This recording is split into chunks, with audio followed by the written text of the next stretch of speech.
Glória a Deus, glória a Deus, glória a Deus. Saúdo a todos com a paz do Senhor Jesus Cristo. Uma ótima quarta-feira para todos nós. Aqui queremos comentar um pouco aqui sobre a escola dominical, lição de número 3, dia 19 de outubro de 2025. O título da lição de domingo próximo é O corpo e as consequências do pecado. O corpo e as consequências do pecado. Glória a Deus. É um tema bom, hein? Um tema bom. O corpo e as consequências do pecado. Vamos ler aqui o texto áureo. O texto áureo diz assim: No suor do seu rosto comerás, no suor do seu rosto comerás o teu pão, até que te tornes a terra, porque dela fostes tomado, porquanto és pó e em pó te tornará. Gênesis capítulo 3, versículo 19. No suor do teu rosto comerás o teu pão, até que te tornes a terra, porque dela fostes tomado, porquanto és pó e em pó te tornará. Gênesis 3,19. Esse é o texto áureo, a maior realidade, né? A gente vamos tornar para o pó da terra. Esta é a certeza que o homem tem, né? A não ser aqueles, lógico, que serão arrebatados e terão seus corpos transformados no arrebatamento da igreja. Assim cremos nós, né? Estamos aguardando este dia glorioso, e aquele que não experimentar a morte será transformado. Porém, aqueles que experimentarem a morte, o descanso no Senhor, ressuscitarão primeiro, né? Mas não é o tema da lição. A verdade prática diz assim: o pecado do primeiro Adão afetou o homem no corpo, na alma e no espírito, mas a redenção em Cristo, o último Adão, tem o poder de restaurá-lo plenamente. Glória a Deus. O pecado do primeiro Adão, olha só, afetou o homem no corpo, na alma e no espírito. É aquele negócio, né? Você acredita, nós também acreditamos, temos a certeza, né? Nossa teologia, o que nós cremos, os pentecostais clássicos, a Assembleia de Deus, que o homem, naquele grande dia, será julgado pelas suas ações, será julgado porque o homem, ele tem alma, corpo e espírito, e serão julgados juntos, por isso ressuscitarão, terão seus corpos transformados, não é isso? Então, aqueles que estão salvos, é salvo corpo, alma e espírito. Agora, aquilo que o homem praticar no seu corpo físico, também pagará, né, na vida eterna. Alma e espírito plenamente pagarão juntos, né? Mas o Senhor, ele tem poder para nos restaurar. Ele é o último Adão, Jesus Cristo. Vamos lá, queremos ler aqui a leitura bíblica em classe, que se encontra em Gênesis capítulo 3, versículo 17 ao 19, e Eclesiastes capítulo 12, do 1 ao 7. Diz assim a palavra de Deus em Gênesis capítulo 3, versículo 17: E a Adão disse: Porquanto destes ouvido a voz de tua mulher, e comeste da árvore de que te ordenei, dizendo: Não comerás dela. Maldita é a terra por causa de ti, condô comerás dela todos os dias da tua vida. Espinhos e cardos também te produzirá, e comerás a erva do campo. No suor do teu rosto comerás o pão, até que te tornes a terra, porque delas fostes tomado, porquanto és pó, e em pó te tornarás. Eclesiastes capítulo 12, do versículo 1 ao 7. Lembra-te do teu Criador nos dias da tua mocidade, antes que venham os maus dias e cheguem os anos, dos quais venhas a dizer: não tenho neles contentamento. Antes que se escureçam o sol e a luz, e a lua e as estrelas, e torne a vir as nuvens depois da chuva. Versículo 3. No dia em que tremerem os guardas da casa, e ser com vários homens fortes, e cessarem os moedores, por já serem poucos, e se escurecerem os que olham pelas janelas, e as duas portas da rua se fecharem por causa do baixo ruído da moedura, e se levantar a voz das aves, e todas as vozes do canto se baixarem, como também quando temerem os que está no alto, e houver espantos no caminho, e florescer a amendoeira, e o gafanhoto for um peso, e perecer o apetite, porque o homem se vai à sua terra na casa. E os pranteadores andarão rodeando pela praça, antes que se quebre a cadeia de prata, e se despedace o copo de ouro, e se despedace o cântaro junto à fonte, e se despedace a roda junto ao poço. E o pó volte à terra como o era, e o espírito volte a Deus que o deu. Que leitura gloriosa, hein, irmão? Que leitura! Dois textos maravilhosos, Gênesis e Eclesiastes, dois textos. E aqui uma coisa interessante: lembra-te do teu Criador nos dias da tua mocidade, quer dizer, no dia da tua força, no dia do teu vigor, no dia que você tem condições física e espiritual para lembrar do teu Deus. Lembre dele, lembre do teu Criador. Antes que venham os maus dias e cheguem os anos, dos quais venhas a dizer: não tenho neles contentamento. Quer dizer, antes que chegue o dia mau, a doença, a enfermidade, a velhice, a escassez, a dificuldade, a guerra, a fome, e venha dizer: não tenho mais contentamento nos meus dias. O dia mau chega, irmãos, que o Senhor venha nos livrar do dia mau. Ele livra, mas temos que estar atentos, né? Temos que estar atentos, temos que estar preparados para também o dia mau, como devemos estar preparados para o dia do arrebatamento. No comentário da revista, irmãos, temos aqui a palavra-chave que é pecado, né? A palavra-chave aqui da revista é pecado.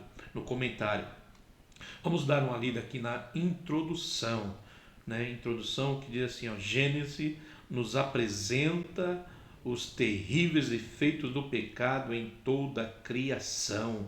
O homem experimentou de forma imediata a separação espiritual de Deus, manifestada no senso de culpa e na relação à presença do Criador após a primeira transgressão.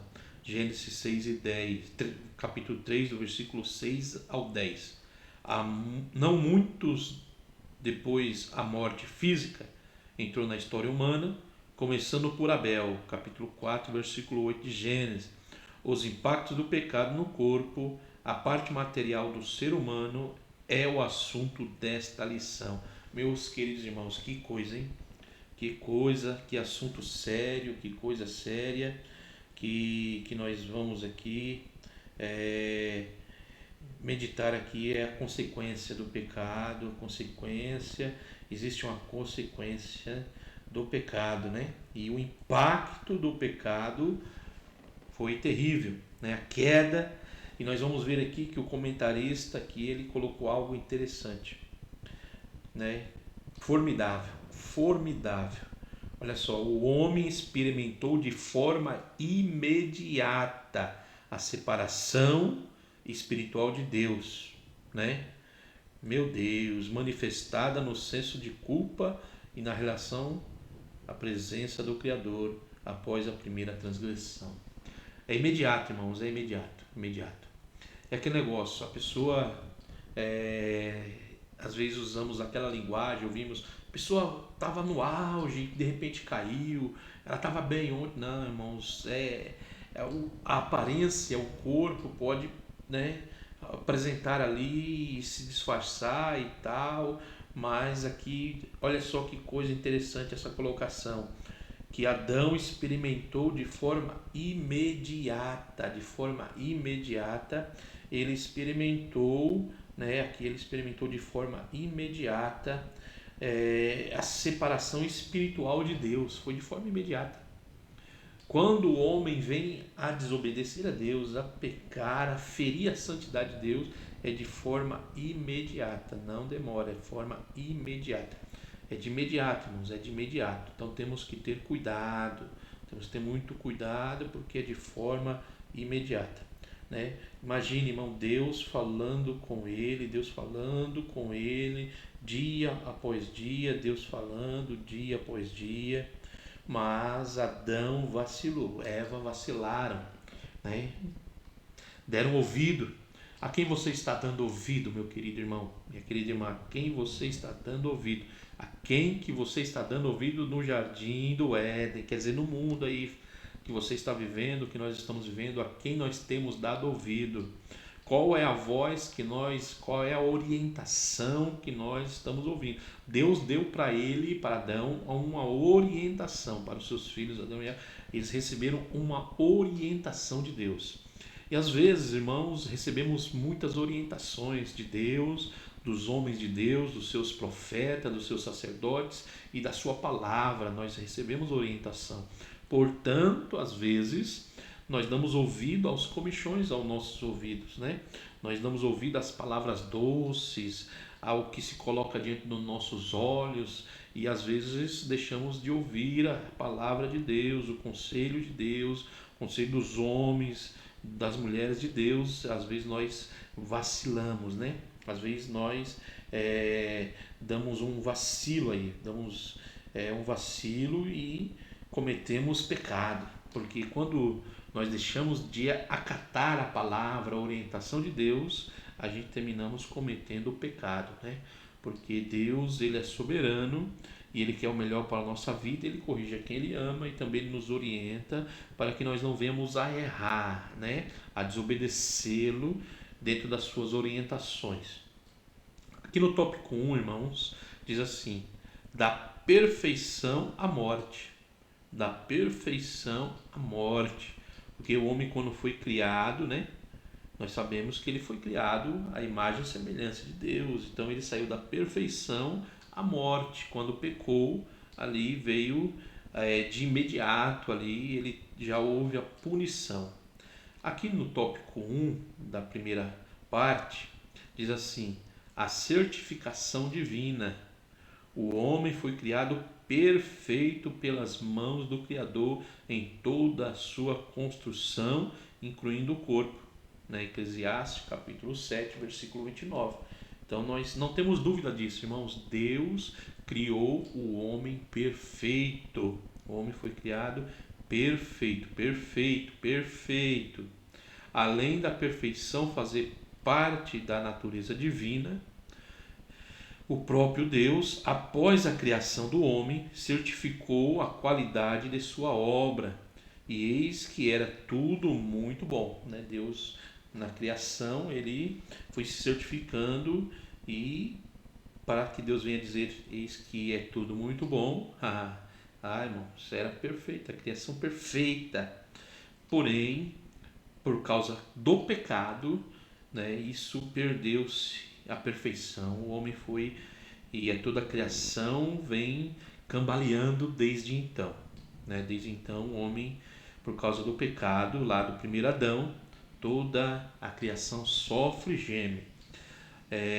Diz aqui: havia plenitude de vida no primeiro casal. Adão e Eva viviam em completa harmonia com Deus, consigo mesmo, entre si e com a natureza. Olha só que coisa maravilhosa, hein?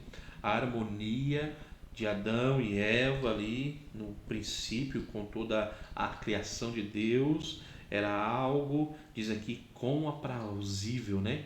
Era esse maravilhoso estado original. Afetada pelo pecado, nossa mente não consegue descrever. Assim como não temos compreensão plena da glória futura na restauração de todas as coisas, né? Aí nós vamos encontrar em Romanos, 1 Coríntios, aí 1 João, mostrando que Deus, ele tem uma restauração, ele tem a restauração para nossas vidas. E aqui eu abro um parênteses: Deus, ele restaura vidas, irmãos. Deus restaura a vida, restaura casamentos, ele tem esse poder, irmãos. Então, quando as coisas saírem do eixo, procure o Criador, procure ele, o nosso Senhor, procure enquanto há tempo, né? Procure, invoque o Senhor, como diz o profeta Isaías, enquanto há tempo. ponto 2 diz assim, ó, pecado e dor. Oh, irmão, pecado e dor. A indivisível sensação de bem-estar que o homem desfrutava era proveniente da vida que recebera de Deus e fluía em todo o seu ser. Irmãos, esse é um perigo. Deus vai abençoando, Deus vai nos abençoando e nós vamos desfrutando, né, das bênçãos provenientes de Deus, e às vezes vacilamos. Chega um momento que achamos que somos autossuficientes e vacilamos, né? Então, quando eles deu uma vacilada e ouviu um conselho errado, aí então tornou-se pecado por a desobediência de não ouvir os conselhos de Deus e ouvir o conselho da serpente, o inimigo da nossa alma. Tornou-se pecado. Então o pecado trouxe a incômoda experiência da dor provocada por fatores espirituais, emocionais e físicos, mostrando aqui corpo, alma e espírito pecam juntos, né? O erro é junto, porque nós sabemos que o corpo ele manifesta os anseios, os desejos da alma, né? Um complexo de alterações que vão de perda da comunhão com Deus, o que foi na hora, irmãos. Deus os colocou para fora do Éden e ali cortou um relacionamento com Adão e Eva. Que dor, hein, irmãos, que dor, que terrível, hein? Que terrível, que terrível, que terrível. Nós temos o privilégio, irmãos, privilégio do Espírito Santo habitar em nós que somos tão falhos e tão pecadores, né? Em meio a tudo isso, o corpo passou a padecer e a degenerar até cumprir a sentença final, o retorno ao pó. Por mais que se cuide dessa matéria, depois da queda, o caminho natural da vida é o envelhecimento e a morte. Não tem para onde correr. Pode fazer plástica, investir em cirurgia plástica, botox, mas não tem jeito. O envelhecimento da vida e a morte vai chegar para todos. A velhice vai chegar. Tópico 3. Velhice, autenticidade e gratidão. Dentro do grave quadro do adoecimento mental que marca a sociedade hoje, irmãos, adoecimento mental, coisa séria. Coisa séria, irmãos. É aqui na mente, no coração. O homem não é fácil, irmão. Não é fácil. Temos que vigiar, temos que estar atento com a nossa saúde emocional, com a nossa saúde mental. É algo assim, né? De analisarmos, de prestarmos atenção. E isso tem adoecido a sociedade. Um novo transtorno tem sido diagnosticado: a gerontofobia. Um terrível e mórbido medo de envelhecer, que causa ansiedade e produz comportamentos incompatíveis com a idade. A Bíblia fala da velhice de uma forma natural, clara e direta, ressaltando seu valor e honra. Enquanto isso, assiste-se a uma cultura de negação dessa fase da vida, a começar pela rejeição da palavra velho. Cuidar de si é muito importante, mas é preciso ser sábio e viver todas as fases da vida de maneira autêntica, em profunda gratidão e temor a Deus. Precisamos conhecer as características e a importância de cada etapa de nossa existência, né? Irmãos, tudo dá um tempo, né? Tudo dá um tempo. Temos que desfrutar cada momento, desfrutar de todas as etapas da nossa vida de uma melhor maneira, né? Irmãos, olha só a sinopse 1 aqui. O ser humano foi criado em perfeição, mas o pecado trouxe dor, envelhecimento e a morte física como consequência da queda. Então, depois do pecado é natural, as fases da vida vão acontecer até a morte. O envelhecimento vai chegar. Mas temos que desfrutar, irmão, não ficarmos desesperados. Por quê? Porque para o crente, irmãos, existe a vida eterna em Cristo. Em Cristo. Né? Então aqui nós estamos por um momento, mas o crente ele vai viver para toda a eternidade, como diz lá em João. O Senhor disse: para que aonde eu estiver, estejais vós também. Então não importa, irmãos, né? Desfrute, aproveite cada fase da vida, lembrando-te do teu Criador a todo instante, né? Ponto 2, a responsabilidade humana. Há uma responsabilidade, irmão. Tem pessoas vivendo a vida aí de qualquer maneira, de qualquer jeito, E há uma responsabilidade. O ponto 1 diz: o corpo e livre-arbítrio. Como consequência de sua transgressão, Adão e Eva passaram a conhecer não somente o bem, mas também o mal. E todos os seus descendentes nascem inclinados ao pecado. E aí? Mas apesar de o pecado ter desfigurado a imagem de Deus no homem, não aniquilou. Um dos significados disso é que o ser humano continua dotado de livre-arbítrio. Somos responsáveis pelo uso do nosso corpo, para o bem ou para o mal, como disse Deus a Caim: se bem fizeres, não haverá aceitação para ti. E se não fizeres bem, o pecado jaz à porta, e para ti será o seu desejo, e sobre ele dominarás. Né? Então, quando o homem tem um coração, a palavra diz, irmão, Jesus ensinou que o homem bom tira coisas boas do bom tesouro do seu coração, mas o homem mau tira mal coisas do mau tesouro do seu coração. Que o que contamina o homem é o que vem de dentro para fora, né? Então temos que avaliar, como diz Paulo: examine-se, pois, o homem a si mesmo, e encontrou algo, irmãos, chame o sacerdote, né? Que nem está lá na casa leprosa, que quando se encontrava lepra na casa, chamava-se o sacerdote para que trouxesse o diagnóstico e desse ali a sentença de poder dar a limpeza, colocar tudo para fora e limpar a casa. Então há momentos que temos que colocar tudo para fora, irmão. Temos que limpar essa casa para que o Espírito Santo possa entrar, fazer morada e colocar tudo em ordem, né? Nossa vida. Ainda há esperança, irmão. Somos livres para decidirmos entre o bem e o mal, fazermos as nossas escolhas, somos livres. Mas essa liberdade não nos dá o direito de pecarmos contra a santidade de Deus, né? Então temos que observarmos a lei do Senhor. Potencialização do sofrimento, né? Além das consequências naturais decorrentes do pecado original, o corpo também sofre impactos das transgressões que o ser humano pratica ao longo da vida, inclusive contra si mesmo. Essa potencialização de sofrimento decorre das obras da carne, né? Então, porque a natureza do homem é pecaminosa já desde, né, da queda. Então o homem vai praticando as suas obras, a humanidade. Então tudo que isso acontece aí, às vezes se pergunta se Deus é tão bom, por que isso? Deus, ele é maravilhoso, irmãos. Deus é magnífico. Deus é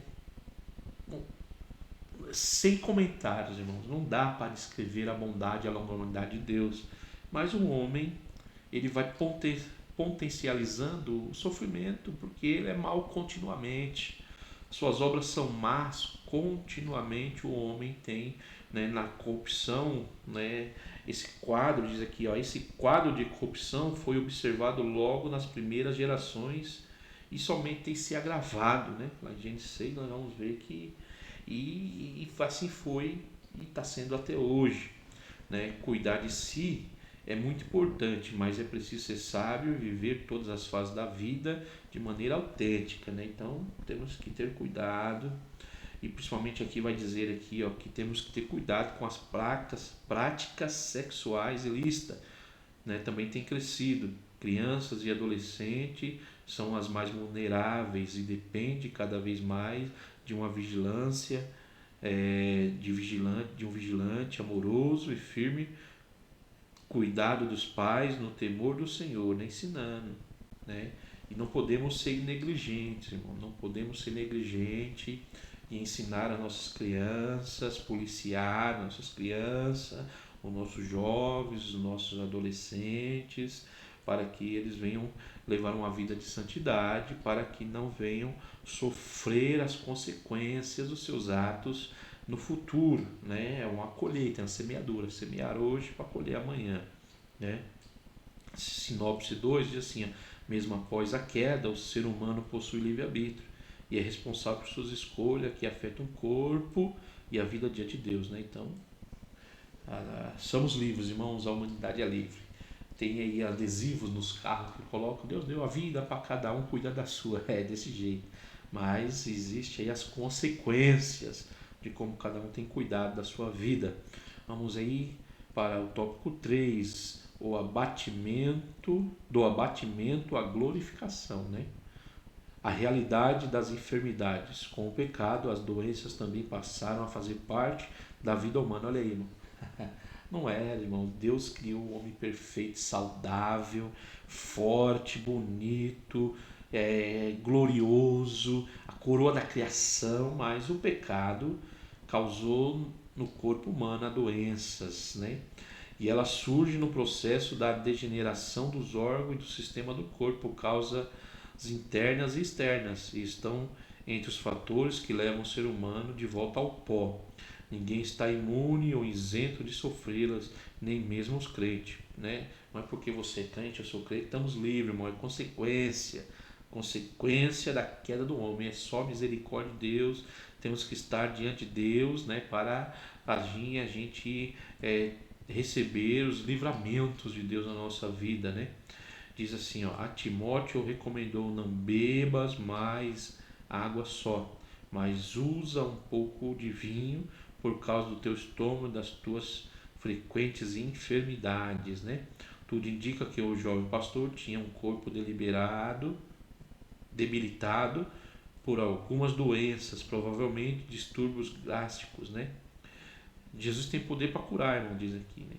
Poder para curar. Mas precisamos ter serenidade, paciência, firmeza na fé para enfrentarmos os sofrimentos persistentes, né? Assim foi na vida de Jó.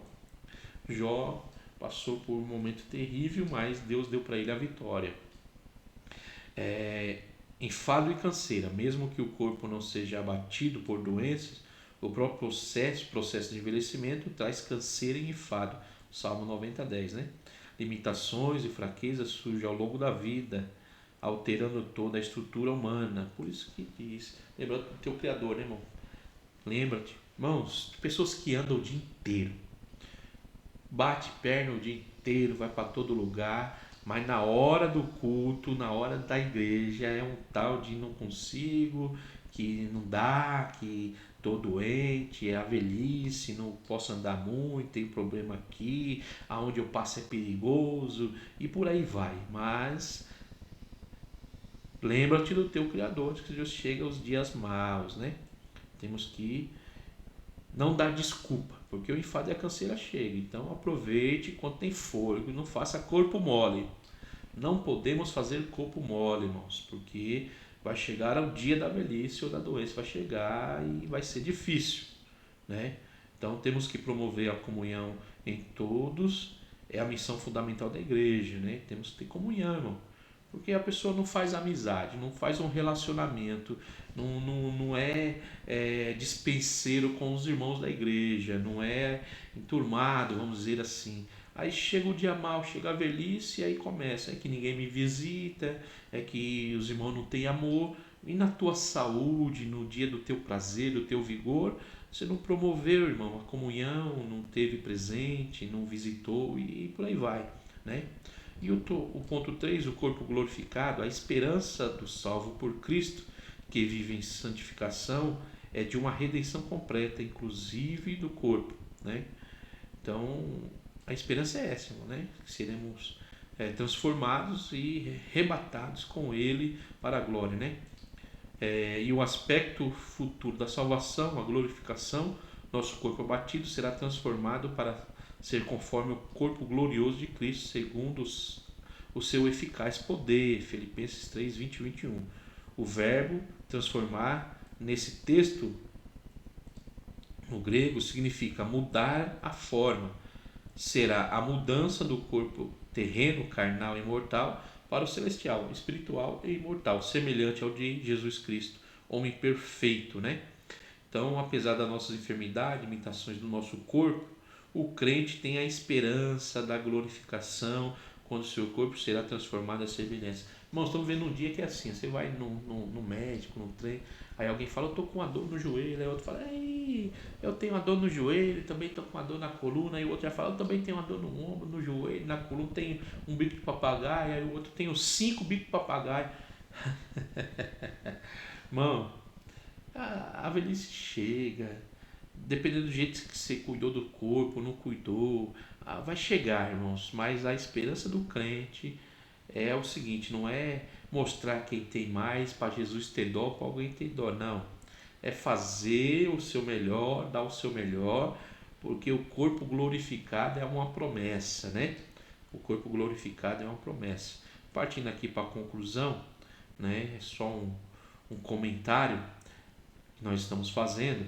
A conclusão diz assim: apesar de todo o abatimento e sofrimentos que experimentamos em nosso corpo como consequência do pecado e das nossas próprias transgressões, do que se queixa o homem, né? Está escrito? Do que se queixa o homem? De todo o seu próprio pecado, né? Em Cristo temos a certeza de uma redenção completa, conquistada por sua obra perfeita na cruz do Calvário. Ele nos dará um novo corpo eternamente transformado e saudável, né? Então essa é a nossa esperança, a nossa expectativa. Estamos aguardando, irmão, mas saiba de uma coisa: o homem, ele está doente, a humanidade está doente. O pecado, a palavra-chave, é o que faz separação do homem com Deus. Que nós venhamos como cristão nos aproximarmos de Cristo, confessarmos a Ele o nosso pecado, acertarmos e termos comunhão com a igreja, com o corpo de Cristo, para que no dia do arrebatamento nós venhamos receber um corpo transformado, porque aqui a matéria já está se degeneralizando, está se degradando. Então é consequência do pecado, e às vezes nós também vacilamos, não foi só Adão e Eva, não. Então estamos colhendo também nossos próprios erros, a humanidade está colhendo seus próprios erros. Então que aqui nós vamos fazer apenas essa meditação, uma reflexão, e se preparar aí para a próxima aula de domingo, lição 3. Né? Deus abençoe, uma ótima quarta-feira, um restante de semana abençoado para você, para sua família. Deus abençoe, compartilhe aí se você gostou. E se não gostou, ore por nós, tá bom? Deus abençoe, tenha uma tarde abençoada. Amém. Glória a Deus.